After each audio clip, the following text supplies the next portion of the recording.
வணக்கம். லீ நியூஸ் செய்திகளுக்காக சித்ரா. விரிவான செய்திகளை தற்போது பார்க்கலாம். கொலை குற்றவாளிக்கு ஆயுள் சிறை தண்டனை மற்றும் 5500 ரூபாய் அபராதம் விதித்து தீர்ப்பு. கோவை மாவட்டம் மதுக்கரை காவல் நிலைய பகுதியில் கடந்த 2020ஆம் ஆண்டு சக்திவேல் என்பவரை கொலை செய்த குற்றத்திற்காக செல்வராஜ் மகன் சுரேஷ் என்பவர் மீது மதுக்கரை காவல் நிலையத்தில் வழக்கு பதிவு செய்யப்பட்டு வழக்கின் விசாரணை கோவை 5வது கூடுதல் அமர்வு நீதிமன்றத்தில் நடைபெற்று வந்தது. இவ்வழக்கின் விசாரணை முடிவு பெற்று குற்றவாளி சுரேஷ் என்பவருக்கு ஆயுள் சிறை தண்டனை மற்றும் 5500 ரூபாய் அபராதம் விதித்து நீதிபதி தீர்ப்பு வழங்கினார்.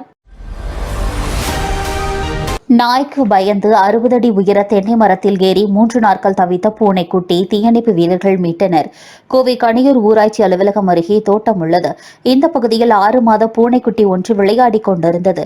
அப்போது அதனை பார்த்த நாய் பூனைக்குட்டியை துரத்தி உள்ளது. நாயிடம் சிக்கினால் நம் கதி அதோ கதி ஆகிவிடும் என்று பயந்த பூனைக்குட்டி அங்கிருந்து ஓடியது. நாயும் விடாமல் துரத்தியது.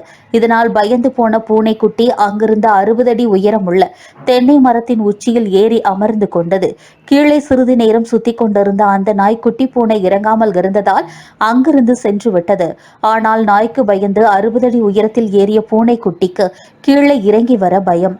இதனால் அது மர உச்சியிலேயே சிக்கி தவித்தது. பூனைக்குட்டி இறங்க முடியாமல் உச்சியில் இருந்து கத்திக்கொண்டே இருந்துள்ளது. 3 நாட்களுக்கு பிறகு மரத்தின் உச்சியில் பூனைக்குட்டி சத்தத்தை கேட்ட கருமத்தம்பட்டி தீயணைப்பு நிலையத்திற்கு தகவல் கொடுத்தனர். அதன் பிறகு அங்கு வந்த தீயணைப்பு வீரர்கள் ஏணியின் உதவியுடன் மரத்தின் உச்சியில் ஏறினர். தொடர்ந்து பாம்பு பிடிக்கும் கருவியை பயன்படுத்தி பூனையை பிடித்து அதை ஒரு வாளியில் வைத்து பாதுகாப்பாக கீழே இறக்கினர். 1 மணி நேர போராட்டத்திற்கு பிறகு மீட்கப்பட்ட பூனைக்குட்டிக்கு முதலுதவி சிகிச்சை அளிக்கப்பட்டு உணவு அளிக்கப்பட்டது. இந்த சம்பவம் அந்த பகுதியில் பரபரப்பை ஏற்படுத்தியது. கோவையில் 2 மணி நேரமாக வீணாகும் அத்திக்கடவு குடிநீர். நடுரோட்டில் பீச்சி அடிக்கும் தண்ணீர். இலவசமாக வாட்டர் சர்வீஸ் செய்த வாகன ஓட்டிகள்.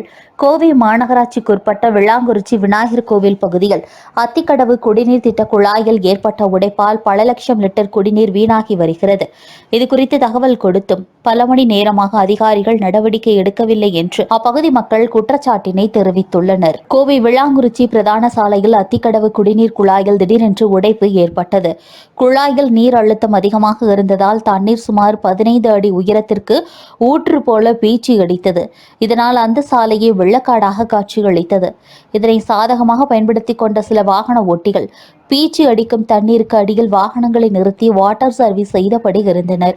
குழாய் உடைந்த உடனேயே அப்பகுதி பொதுமக்கள் கோவை மாநகராட்சி மற்றும் குடிநீர் வாரிய அதிகாரிகளுக்கு தொலைபேசி வாயிலாக தகவல் தெரிவித்துள்ளனர்.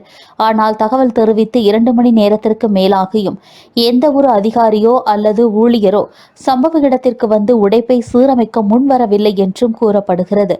ஒருபுறம் குடிநீர் தட்டுப்பாடு நிலவும் சூழலில் பல லட்சம் லிட்டர் சுத்திகரிக்கப்பட்ட குடிநீர் இப்படி சாக்கடையில் கலப்பது வேதனை அளிக்கிறது. அதிகாரிகளுக்கு தகவல் கொடுத்தும் அவர்கள் கண்டுகொள்ளாமல் இருப்பது அவர்களின் அலட்சியத்தை காட்டுகிறது என்று பொதுமக்கள் தெரிவித்தனர். சைக்கிளில் புதிய உலக சாதனை. தேசிய சாலை பாதுகாப்பு விழிப்புணர்வு மாதத்தை ஒட்டி பொதுமக்களிடையே சாலை விழிப்புணர்வை ஏற்படுத்தும் வகையில் கோவையில் 57 வயது அரசு பேருந்து நடத்துனர் அறிவழகன் என்பவர் சைக்கிளில் 20 கிலோ எடையுடன் மேட்டுப்பாளையத்தில் இருந்து துடிகலூர் வரை 40 கிலோமீட்டர் தூரத்தை அரை பெடல் முறையில் ஓட்டி Noble book of world record உலக சாதனை செய்துள்ளார். கோவை சிறுமுகையைச் சேர்ந்தவர் அறிவழகன். 57 வயதான இவர் கோவையில் அரசு பேருந்து நடத்துனராக பணியாற்றி வருகிறார். இவர் தடகள வீரராக பல்வேறு உலக சாதனைகளையும் செய்துள்ளார். இந்நிலையில் 37வது தேசிய சாலை பாதுகாப்பு மாதத்தை முன்னிட்டு பொதுமக்களிடையே சாலை பாதுகாப்பு குறித்தான விழிப்புணர்வை ஏற்படுத்தும் நோக்கில் மேட்டுப்பாளையம் வட்டார போக்குவரத்து அலுவலகம், கோவை மண்டல தமிழ்நாடு அரசு போக்குவரத்து கழகம் மற்றும் மேட்டுப்பாளையம் முற்கோட்ட காவல்துறையுடன் இணைந்து சைக்கிளில் புதிய உலக சாதனை முயற்சியில் ஈடுபட்டார். இதில் சாதாரண சைக்கிள் ஒன்றின் மூலமாக 20 கிலோ எடையை சுமந்து கொண்டு NWR விதிப்படி தொடர்ந்து இடைவிடாமல் அரை பெடல் முறையில் பயணம் மேற்கொண்டார். மேட்டுப்பாளையம் வட்டார போக்குவரத்து அலுவலகத்தில் தொடங்கிய இவரது சைக்கிள் பயணம் 40 கிலோமீட்டர் தூரம் வந்து துடியலூர் வட்டார போக்குவரத்து அலுவலகத்தில் முடிவடைந்தது. இதனையடுத்து சாதனை பயணத்தை நிறைவு செய்த அறிவழகனுக்கு Nobel book of world record, உலக சாதனைக்கான சான்றிதழ் மற்றும் மெடல்களை Nobel book of world records பதிப்பு ஆசிரியர் தியாகு நாகராஜன், இயக்குநர் ஹேமலதா மற்றும் நரேந்திரன் ஆகியோர் வழங்கினர். இவர் ஏற்கனவே சாதாரண சைக்கிளிங் ஹேண்டில் பாரை குறுக்காக வைத்துக் கொண்டு 105 கிலோமீட்டர் ஓட்டியும் 40 கிலோ எடையுடன் மேட்டுப்பாளையத்திலிருந்து தாராபுரம் வரையிலான 110 கிலோமீட்டர் தொலைவை 11 மணி நேரத்தில் கடந்தும், அதேபோல மேட்டுப்பாளையத்திலிருந்து கோவை வரை சாதாரண சைக்கிளில் சிலம்பம் சுற்றி கொண்டு ஓட்டியும், மேலும் மேட்டுப்பாளையத்திலிருந்து சேலம் வரை நடைபயணமாக 49,000 விதைப்பந்துகளை விதைத்தும் சாதனைகளை செய்துள்ளார் என்பதும் குறிப்பிடத்தக்கது. என்னுடைய பெயர் டி. அறிவழகன். தமிழ்நாடு அரசு போக்குவரத்து கழகத்தில் நடத்துனராக மேட்டுப்பாளையம் ஒன்கிளையில் வேலை செய்கிறேன். இப்போ தேசிய அளவில் 37வது தேசிய சாலை பாதுகாப்பு மாதம் கடைபிடிக்கப்பட்டு வருகிறது. அதனுடைய ஒரு பகுதியாக நான் ஒரு பொதுமக்களிடையே சாலை விதிகளை கடைபிடித்து விபத்துகளை தவிர்ப்போம், விபத்தில் தமிழகத்தை உருவாக்க முயற்சிப்போம் அப்படிங்கிற கருத்தை வலியுறுத்தியும் இப்போ புதிய ஒரு உலக சாதனை முயற்சியாகவும் Nobel book of world records அந்த உலக சாதனை முதல் முயற்சியாகவும் மேட்டுப்பாளையம் வட்டார போக்குவரத்து அலுவலகத்தில் தொடங்கி சாதாரண சைக்கிளின் மூலமாக 20 கிலோ எடையை சுமந்து கொண்டு ஆஃப் சர்க்கிள் படலிங் அப்படிங்கிற ஒரு மெத்தடில் 40 கிலோமீட்டர் தொலைவை 3 மணி 10 நிமிஷத்தில் கடந்து புதிய நோபல் உலக சாதனையை நான் கிரியேட் பண்ணியிருக்கிறேன்.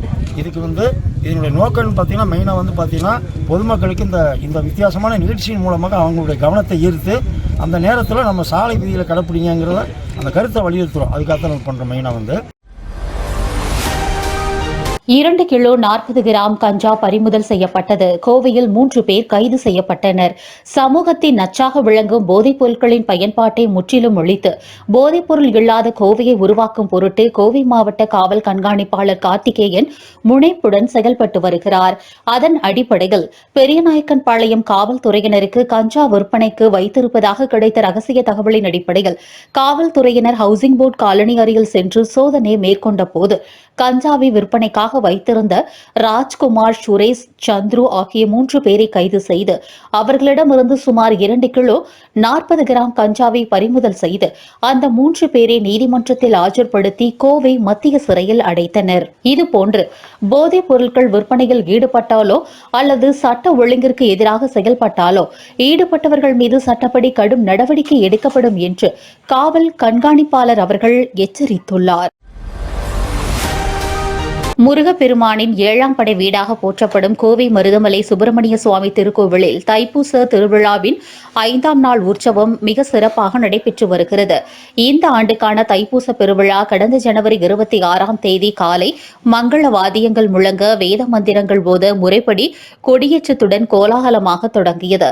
அன்றிலிருந்து தினசரி முருகப்பெருமானுக்கு பல்வேறு வாகனங்களில் வீதி உலா மற்றும் சிறப்பு வழிபாடுகள் நடைபெற்று வருகின்றன. திருவிழாவின் 5ஆம் நாளான உற்சவ மூர்த்திக்கு சிறப்பு அபிஷேக அலங்கார பூஜைகள் நடைபெற்றன. அதிகாலை முதலே சுவாமிக்கு பால், பன்னீர், இளநீர், சந்தனம், திருநீறு உள்ளிட்ட திரவியங்களால் மகா அபிஷேகம் செய்யப்பட்டது. பின்னர் முருகப்பெருமான் விசேஷ மலர் அலங்காரத்தில் பக்தர்களுக்கு காட்சியளித்தார். 5ஆம் நாள் உற்சவமான வரிசையில் நின்று பக்தர்கள் வெற்றிவேல் முருகனுக்கு அரோகரா என்ற பக்தி முழக்கத்துடன் முருகனை தரிசித்து சென்றனர். திருவிழாவின் முக்கிய நிகழ்வான தைப்பூச தேரோட்டம் வரும் ஞாயிற்றுக்கிழமை நடைபெற உள்ளது. அன்று காலை சுவாமிக்கு விசேஷ பூஜைகள் செய்யப்பட்டு திருத்தேர் வடம் பிடித்தல் நிகழ்ச்சி நடைபெறும். அதனை முன்னிட்டு தற்போது கோவில் வளாகம் முழுவதும் மின் விளக்குகளால் அலங்கரிக்கப்பட்டு திருவிழா கோலம் பூண்டுள்ளது.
முருகப்பெருமானின் 7ஆம் படை வீடாக போற்றப்படும் மருதமலை சுப்பிரமணிய சுவாமி திருக்கோவிலில் வரும் ஞாயிற்றுக்கிழமை தைப்பூச திருவிழா மிக விமரிசையாக கொண்டாடப்பட உள்ளது.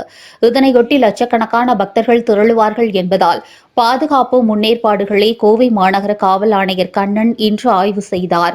மருதமலை அடிவாரம் முதல் மலைக்கோவில் வரை பக்தர்கள் செல்லும் பாதைகள், மக்கள் அதிக அளவில் கூடும் இடங்கள் மற்றும் வாகனங்கள் வந்து செல்லும் வழிகள் ஆகியவற்றை ஆணையர் காலை பார்வையிட்டார்.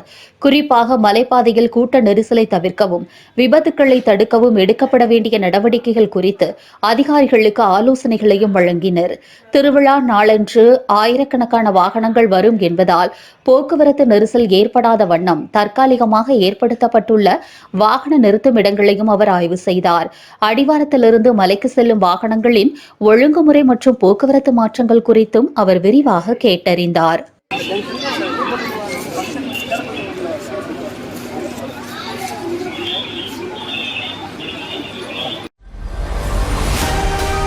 கோவை விமான நிலையத்தில் செய்தியாளர்களை சந்தித்த போது திரைப்படத்தில் நடிப்பவர்கள் அரசியலுக்கு வர முடியும், வெற்றி பெற முடியும் என்றும், இந்தியாவில் முதன்முறையாக எம்ஜிஆர் ஆந்திராவில் என் டி ராமாராவ் நிகழ்த்தி காட்டினார்கள். தாவேகா திமுகவிற்கிடையே போட்டி என்றும் எடப்பாடி பழனிசாமி கூறுவது போல் அதிமுக நிலை அவ்வாறாக இல்லை. பாரத பிரதமர் வரும்போது பின்னால் அதிமுக தலைவர்களின் புகைப்படம் இல்லை. யாரை நம்பி கட்சி நடத்துகிறார்? இவர் முகத்திற்காக ஓட்டு போடும் அளவிற்கு செல்வாக்கு பெற்றவரா? இவர் எந்த தேர்தலில் வெற்றி பெற்றதாக வரலாறே இல்லை. சட்டமன்றம், நாடாளுமன்றம், உள்ளாட்சி என்று எதிலும் வெல்லவில்லை. மக்கள் புதிய மாற்றத்தை விரும்புகின்றனர். அனைவரும் ஒருமனதாக விரும்புகின்றனர். அந்த புதிய மாற்றத்திற்கு ஆண்டுக்கு 500 கோடி வருவாய் தேவையில்லை. மக்களுக்காக பணியாற்ற களத்தில் இறங்கி இருக்கிறார்கள். அதிமுக இல்லத்திலும் சரி, திமுக இல்லத்திலும் சரி, வீட்டில் கேட்கும் போது குரல் மனைவி, மகள், மகன் என்று அனைவரும் தாவேகா தலைவர் விஜய்க்குத்தான் வாக்கு என்று தெரிவிக்கிறார்கள். எங்கள் சர்வே மூலம் நாங்கள் 40% இருக்கிறோம். இதுவரை இல்லாத வார்த்தையை ஏன் சொல்லுகிறார்? தூத்துக்குடியில் 13 பேர் சுட்டுக் கொல்லப்பட்ட போது இவர் முதல்வராக இருந்த போது சென்று பார்த்தார்களா?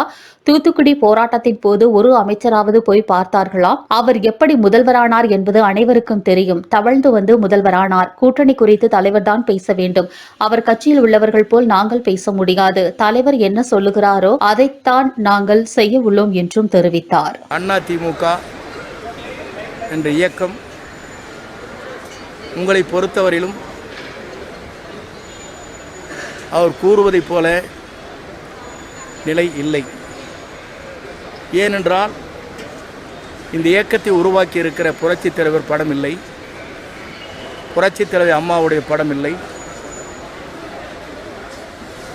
என்டிஏ கூட்டணியுடைய கூட்டம் பாரதபுரமுடைய தலைமையை அங்கே பாரதபுரம் வருகிற போது அந்த நிகழ்ச்சியிலே பின்னாலே வைக்கப்பட்டிருக்கிற பேனரில் இல்லை. அப்படி என்றால் யாரை நம்பி இவர் கட்சியை நடத்துகிறார்? இவர் முகத்துக்காக ஓட்டு போடுகிறார்களா? அந்த அளவுக்கு செல்வாக்கு மிக்கவரா? குறிப்பாக இவர் எந்த தேர்தலிலும் வெற்றி பெற்ற வரலாறே இல்லை. நாடாளுமன்ற தேர்தல், சட்டமன்ற தேர்தல், உள்ளாட்சி தேர்தல் அனைத்துமே வெற்றி பெற முடியாத ஒரு சூழ்நிலை ஏற்பட்டிருக்கிறது என்பதை அவர் உணர்ந்திருக்க வேண்டும். அதை உணராமல் செல்வாக்குமிக்க தலைவரை, நாளை தமிழகத்தை ஆளப்போகிற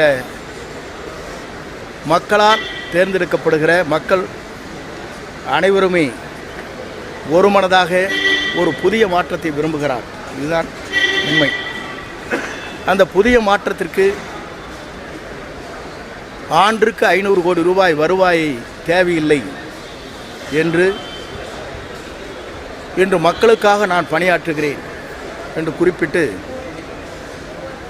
களத்திலே இறங்கியிருக்கிறார்கள். திருச்செந்தூர் திருமுருகன் இறை வழிபாடு மன்றம் 52வது ஆண்டு தைப்பூச திருவிழா தொடங்கியது. 108 பெண்கள் பங்கேற்று திருவிளக்கு வழிபாடு.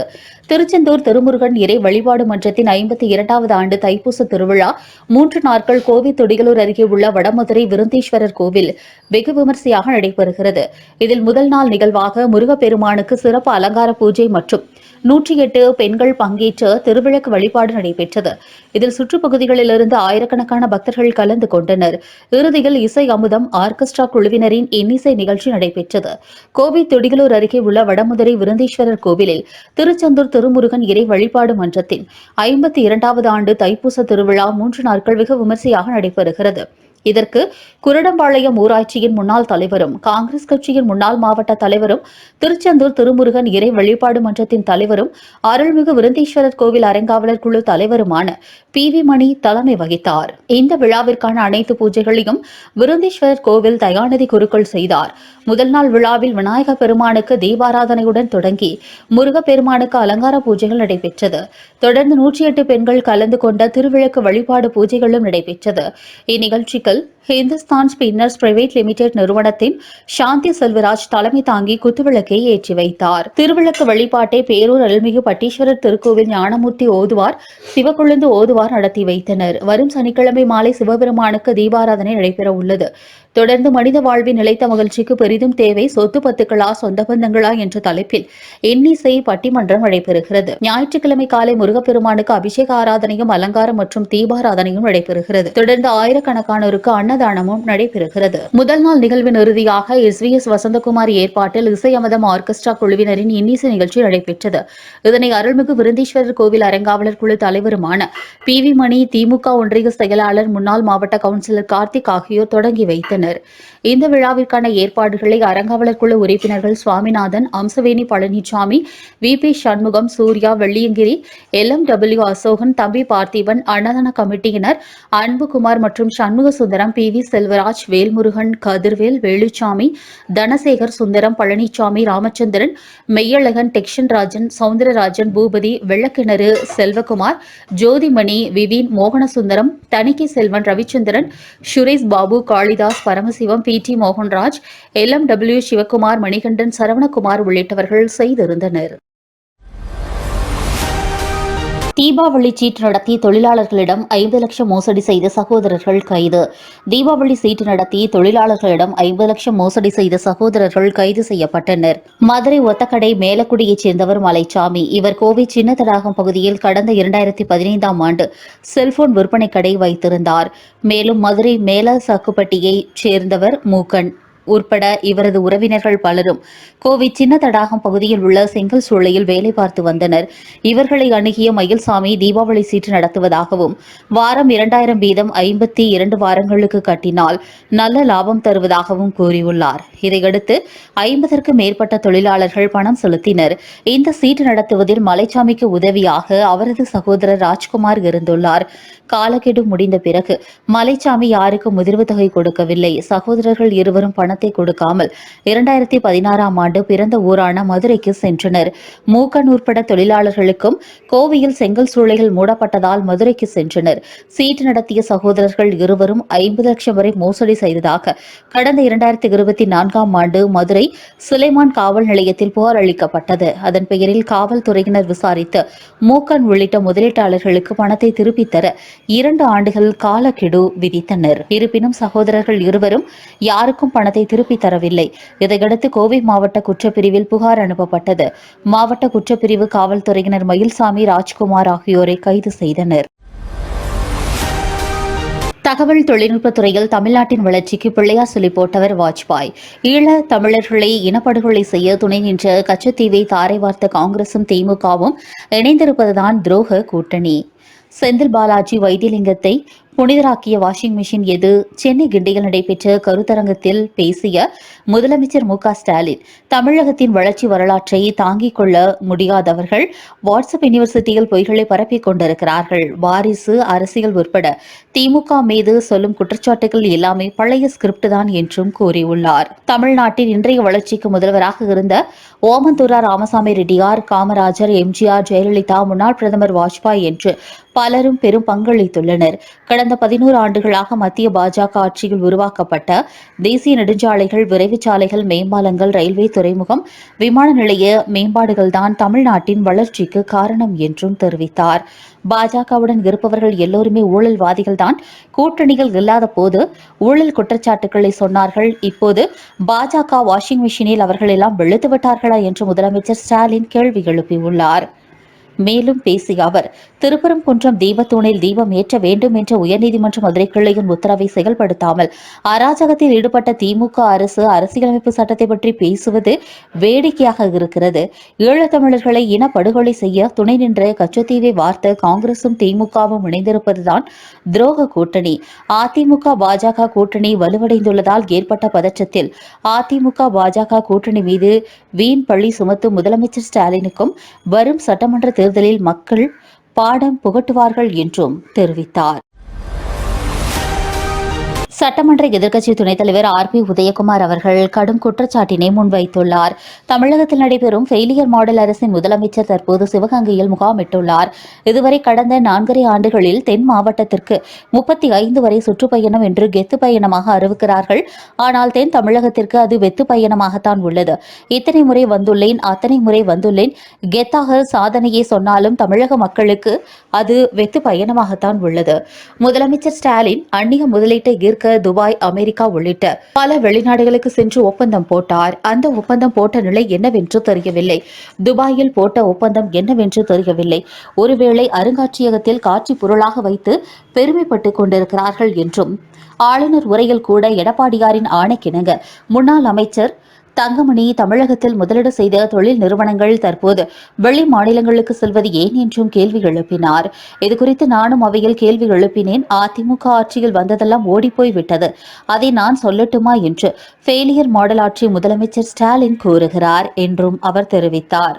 அம்மா பேரவை திண்ணை பிரச்சாரத்தில் திமுகவின் வெற்றி விளம்பரங்களை முறியடித்து களத்தில் ராணுவ சிப்பாய்களாக எடப்பாடியார் அறிவித்த 5 முத்தான திட்டங்களை மக்களுக்கு எடுத்துரைத்து தேசிய ஜனநாயக கூட்டணி 234 தொகுதி வெல்வது லட்சியம், அதில் 210 தொகுதி வெல்வது நிச்சயம் என்ற முழக்கத்தை களம் கண்டு நாம் போராடுவோம் என்றும் அவர் கூறினார்.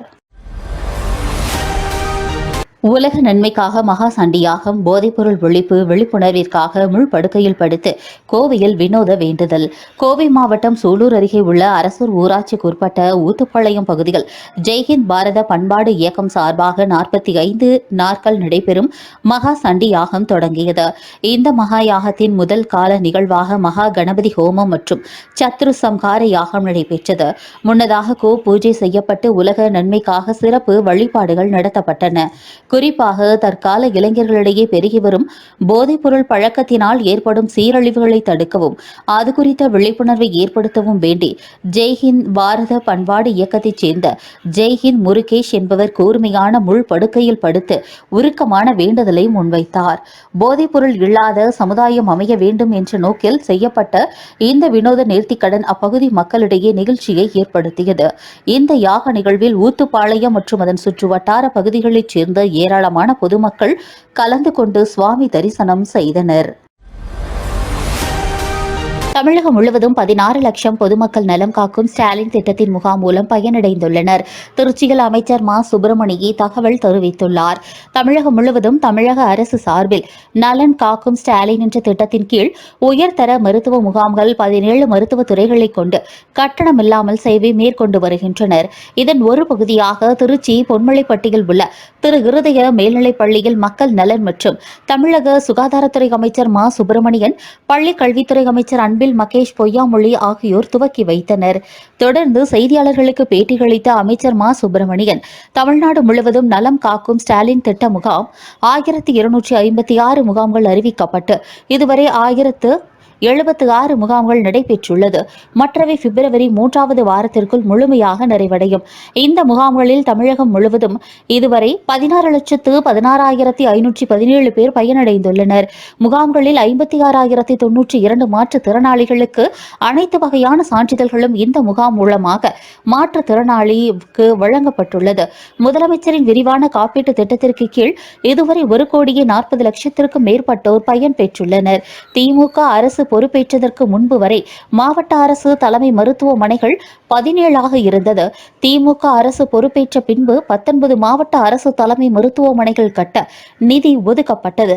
திருச்சி மகாத்மா காந்தி நினைவு அரசு மருத்துவமனையில் 110 கோடியில் புதிய மருத்துவமனை கட்டிடம், 25 கோடியில் அதிநவீன மருத்துவ உபகரணங்கள் அமைக்கும் பணிகள் நடைபெற்று வருகிறது. புற்றுநோய் கண்டறியும் பெட் எனப்படும் ஸ்கோட் திருச்சி மருத்துவமனைகள் பணி அதனை பொருத்தும் பணி நடைபெற்று வருகிறது. 2 அல்லது 3 வார காலத்திற்குள் அந்த பணிகள் முடிவடைந்து மக்கள் பயன்பாட்டிற்கு வரும் என்றும் தெரிவித்தார்.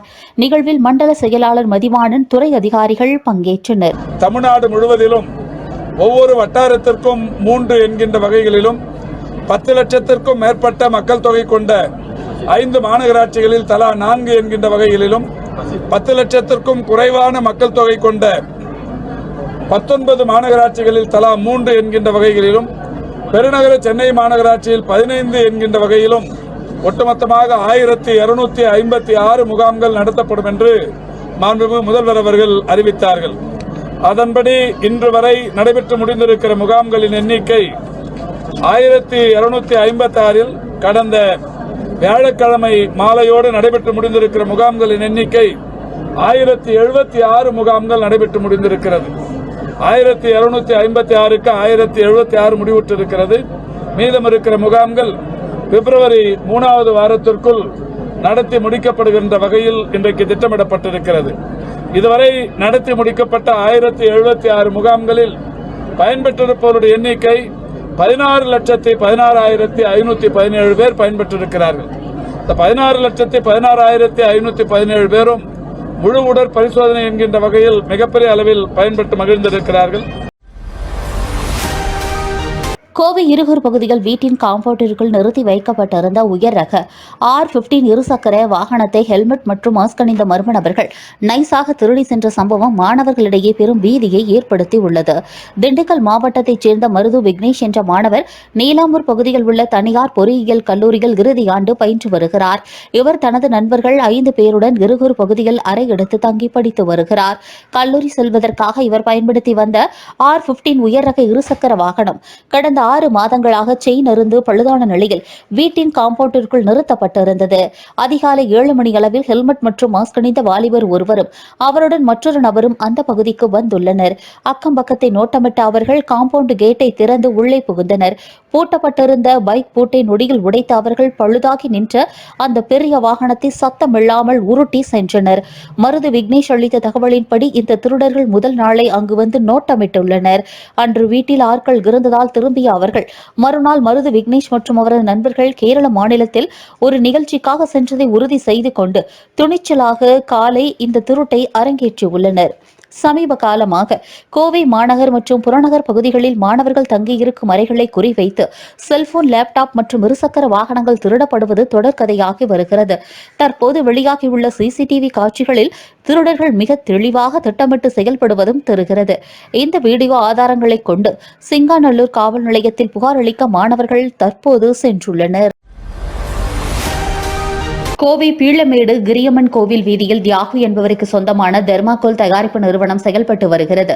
இந்நிறுவனத்தில் இன்று பிற்பகல் தீ விபத்து ஏற்பட்டது. நிறுவனத்திலிருந்து தெர்மாகோலில் வேகமாக பரவிய தீ மளமளவென்று பரவியது. இதனால் கரும்புகை வெளியேறியதால் வீடுகளில் இருந்தவர்கள் சிரமத்திற்கு உள்ளாகினர். கரும்புகை அதிகமாக வெளியேறிய நிலையில் சம்பவ இடத்திற்கு விரைந்து வந்த தீயணைப்புத் துறையினர் 1/2 மணி நேரத்திற்கும் மேலாக போராடி தீயை அணைத்தனர். தீ முழுமையாக கட்டுப்படுத்தப்பட்ட நிலையில் விபத்திற்கான காரணம் குறித்து தீயணைப்புத் துறையினர் விசாரணை மேற்கொண்டு வருகின்றனர். இதுபோன்ற நிறுவனங்களில் குடியிருப்பு பகுதியில் இருந்து வேறு பகுதிகளுக்கு கொண்டு செல்ல உரிய நடவடிக்கைகள் எடுக்க வேண்டும் என்று பொதுமக்கள் வலியுறுத்தியுள்ளனர். இத்துடன் இந்த செய்தி தொகுப்பு நிறைவடைந்தது. மேலும் உலகில் நடக்கும் செய்திகளை உடனுக்குடன் தெரிந்து கொள்ள www.leadnews.in என்ற இணையத்திலும் Facebook, YouTube, Instagram போன்ற சமூக வலைதளங்களிலும் தொடர்ந்து இணைந்திருங்கள். நன்றி, வணக்கம்.